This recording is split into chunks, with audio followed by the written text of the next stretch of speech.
আমাকে এক ভাই প্রশ্ন করেছেন যে হুজুর সুদখোর বা ঘুষখোরদের সাথে কোরবানি দিলে হবে কিনা? দেখুন খুব গুরুত্বপূর্ণ একটা প্রশ্ন যেহেতু আমাদের কুরবানির সামনে এসেছে। দেখুন আ শরিকদের কারো পুরো বা অধিকাংশ উপার্জন যদি হারাম হয় তাহলে কারো কুরবানি কিন্তু সহি হবে না, শুদ্ধ হবে না। আপনার সাথে যে ৭ জন আছে বা ৬ জন আছে, তাদের সবার উপার্জন যদি হারাম হয় বা একজনের উপার্জনও যদি হারাম হয়, তাহলে আপনার কুরবানিটাই কিন্তু বাতিল হয়ে গেল। নাউজুবিল্লাহ, আস্তাগফিরুল্লাহ। সুদ এমনিতে হারাম।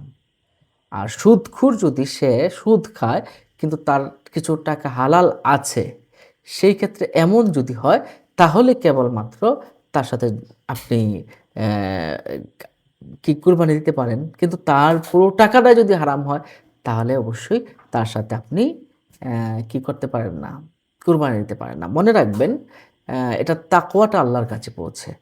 আপনার সন্দেহ যদি থাকে যে সে হারাম খাচ্ছে, কেন আমি তার সাথে কুরবানি দিব? তাহলে আপনি তার সাথে অবশ্যই কুরবানি দিবেন না। এটাই হচ্ছে তাকওয়া।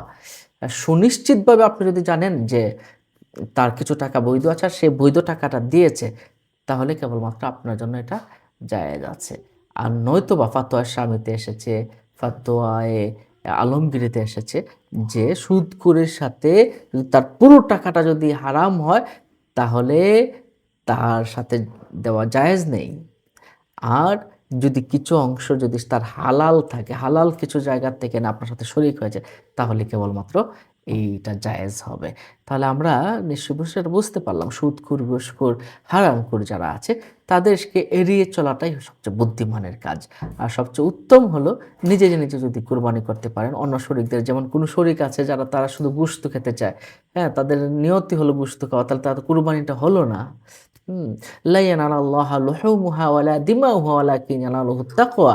আল্লাহ পাক বলেছেন, আল্লাহর কাছে তোমাদের গোশত পৌঁছে না, রক্ত পৌঁছে না।